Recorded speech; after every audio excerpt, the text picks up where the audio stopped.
deep dive into connected apps. So, as discussed earlier, when you create one contact center, there are two connected apps that gets created behind the scenes by Salesforce. This is all automated.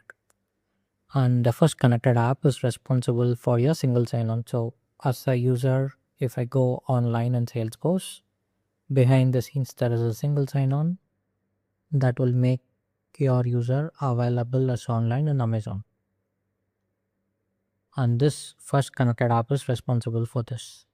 If you are using bundled version, you don't need this custom permission set, but if you are using bring your own Amazon version, then you need to create a custom permission set and assign it to the user.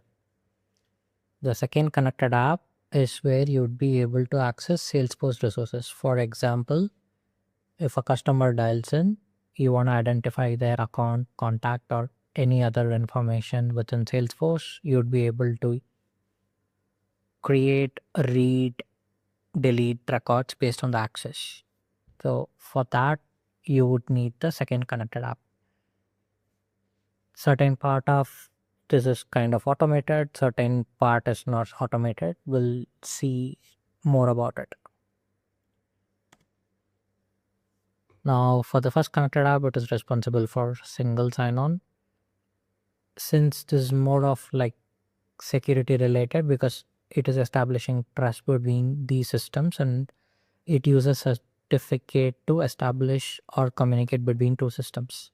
So if you remember, we have enabled identity provider as a very first step as a prerequisite, and while enabling identity provider, it automatically added a certificate to it. So if I click on this certificate, you would be able to know the expiry date, so which means this is expiring in a year. And when you create a certificate, you will be able to choose whether your certificate is valid for 1 year or 2 years. Now this is where this certificate is key in terms of establishing a secure connection between AWS and Salesforce, and it would be able to communicate. So this is the first step.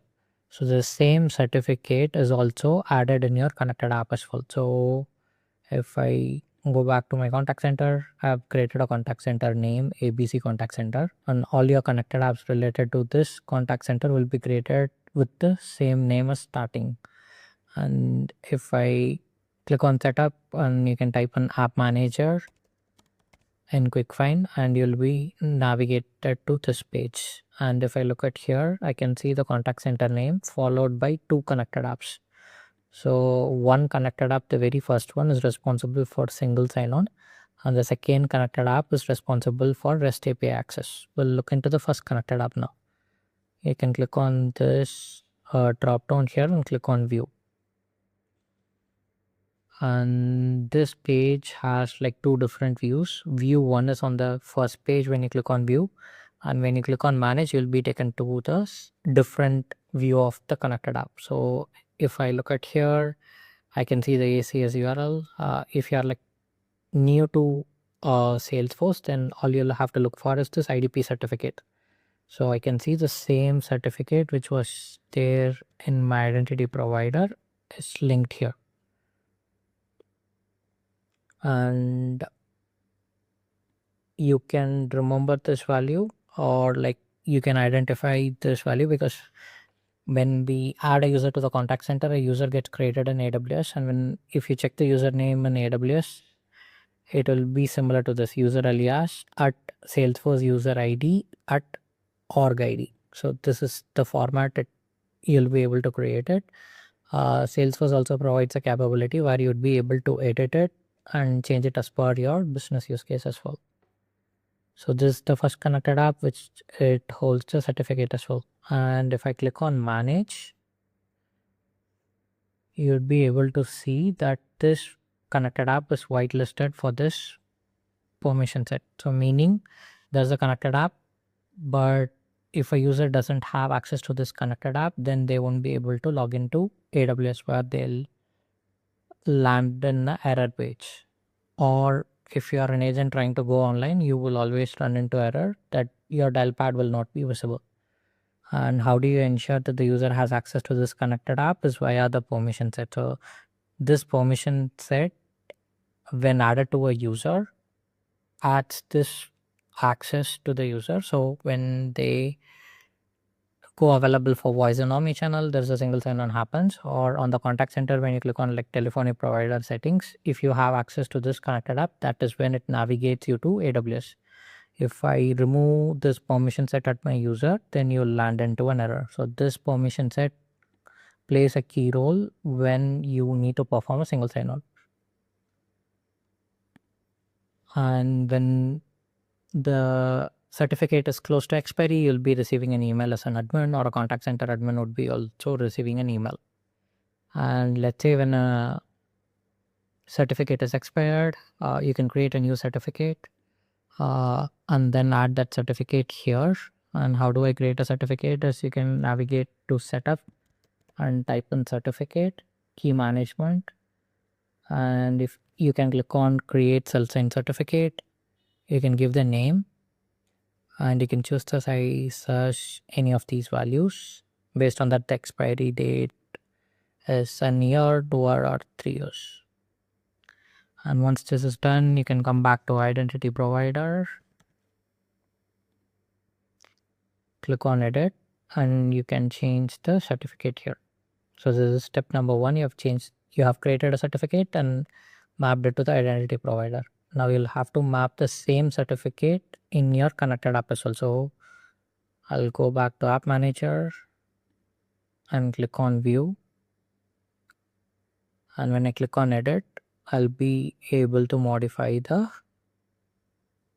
certificate here. So which is step number 2. Step number 3 is download this metadata from Salesforce and upload it in AWS IAM, which we have seen earlier that when you navigate to IAM and AWS, you'll be able to see identity provider and you can replace the metadata there. So this is how you complete all your steps here. Now moving on. The REST API works a little different. Even before that, I wanted to explain a little before about JWT flow. So JWT is where you'd be able to see that it uses JSON vec token, and the simple setup is that it is used for server to server integration, where Salesforce is one server and AWS is another server. Since there is no individual or human in between, we need to integrate two systems talking with each other. And the first system here, it would be AWS, because it needs to hit Salesforce to either create a resource or like query a resource. So in that case, it reaches out to OAuth server to get a token, and if the information is valid, then it returns the token, and based on that access token, we hit Salesforce resource, and either we want to create a record or we want to query a record, we'd be able to do that. And that totally depends on the user that you're trying to access it. Now, why did we need to know about this is there are a couple of integrations. One comes out of the box, another will have to set it up in order for this to work. Now, the first thing is voice call JWT flow. So what happens is that there is a Lambda function that is provided by Salesforce out of the box that you'll invoke in your contact flow in Amazon Connect. When invoked in Amazon Connect flow, it creates a voice call record in Salesforce. So how does that works is that there is a call center metadata in Salesforce where it stores the certificate. And in AWS, in Secrets Manager, you'd be able to see that there is a private key stored. So if you go to System Manager under Parameter Stores, you'd be able to see contact center name SCRT JWT auth private key. So this is the private key that is stored. With these two information, this Lambda function will be able to hit a OAuth endpoint get an access token, and then it will be able to create a voice call record. There are more complex aspect of this Lambda, but to keep it simple, it has certificate as well as private key. With that information, it will try to get a valid access token. With that access token, it will hit an endpoint, and from there it will be able to create a voice call record. Now, this voice call record is a standard object in Salesforce which tracks your conversation of your AWS call. Now, the logic is that from Amazon Connect, we would invoke this flow, and based on that, while the record gets created, it brings in all information like when the call started, who's the customer, and to which number they have dialed in. So all that information is passed through this as well. And this is again the flow path where like it uses create voice call method to create the voice call record in Salesforce. While passing that, it will be able to pass all the information like to from subtypes and other attributes. And behind the scenes, it uses JWT access token to authenticate the call. Now, this is one aspect where this is all automated. We don't have to like do anything, but there is one additional step that we'll have to do here, because if in case that your certificate and private key are invalid or your certificate expires, how do we manage this? It's a single step process that will be able to manage it with a click of button. Would be able to generate a new certificate and change the private key, which will look into that. This is one aspect of how the JWT works in order to create a voice call record, and this is all automated, so you don't need like an explicit user to manage this. This is all done by internal user of Salesforce. Now, the second aspect is where the REST API flow comes, where it is a little different, because in order to access any records in Salesforce, you'll have to act in as a different user. So this is where you'll have to provide a user. On behalf of that user will hit an API to get a response. So that user should have access to that record, only then will be able to access that information, else will get an error. Now, since we are acting on behalf of a user, we'll have to set up a connected app, and connected app is where you'll have your certificate, and since you have a private key when you generate that private key is stored in AWS Secret Manager. And since it is a connected app, we'll also store the consumer key of the connected app in the Secret Manager. So the Secret Manager holds like 4 information. One is which target URL that will have to hit, whether it is a sandbox or production. Consumer key is the connected apps key, and the private key and certificate are something that gets generated. And the subject is the username of the user whom we are trying to connect on behalf of them to get access to that resource. So the flow is that whenever we need to query, we have a Lambda called REST API Lambda that will again do the same, that it will hit the auth endpoint, generates access token. With that access token, it will be able to hit the object API. So if in case that you are into account object or contact object, that's where the object API comes, where you'd be able to hit and get a response from it. Now again, like you'd be able to create a record, update a record, use SOQL queries or like social queries to search it as well. Now, this is the overall process that we have seen, that we use Secret Manager and we get a JWT access token. With that, we hit the Salesforce API, and this access token is valid for 15 minutes. And Salesforce has an automated way that if a token is invalid, it will retry and try to get an access token. Now we have seen that there are 2 JWT flows. One is voice call creation and second one is REST API path. Now, since there are like certificate comes into play where it has an expiry path, where you'll be able to see a banner within your contact center detail page saying that your certificate is going to expire, and with a click of button we'll be able to generate a new certificate. But for REST API, you will have to manually do it. Maybe in a video, I'll create a separate video for showing you how to set this up, because there's a documentation, but there is no video. So I'll try to do that for you. And how do we resolve is that there is an update key parameter or a button within your contact center detail page. And as a contact center admin, you'll be able to see that button. And when you click on it, it will be able to generate a certificate as well as generate a private key. And the certificate is updated in your call center metadata in Salesforce. The private key is updated in parameter store.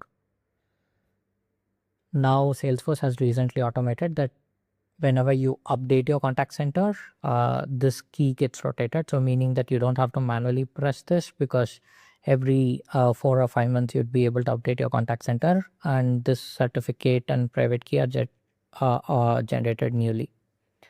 And the expiry date of the certificate is something that you'll be able to see it on the contact center detail page. So if I come back to the contact center, in the detail section, you can see that the key pair expiry date. So this is nothing but your voice call certificate's expiry date. And if in case that I'll have to update this, all I have to do is click on update key. And when you click on update, behind the scenes, what happens is a new certificate gets generated, and that gets moved to your call center metadata in Salesforce, and your private key is updated in AWS. And you'll also receive an email once this is completed. Now, currently it says 4/19/2026, but if I refresh my screen, as per my today's date, it gets updated to the latest one as well. So which means this is complete. But for REST API setup, it is manual. You'll have to generate the certificate, load it in connected app, and then you'll have to update the key in parameter store as well. So once this is done, you'll be able to access the resources. But again, there is no automated way of like letting you know that the certificate is getting expired. So you'll have to keep an eye on this, or like set reminders in your calendar with your client, or send this information to your client or within your organization, just to ensure that you are reversing your certificates, just to ensure that it is secured.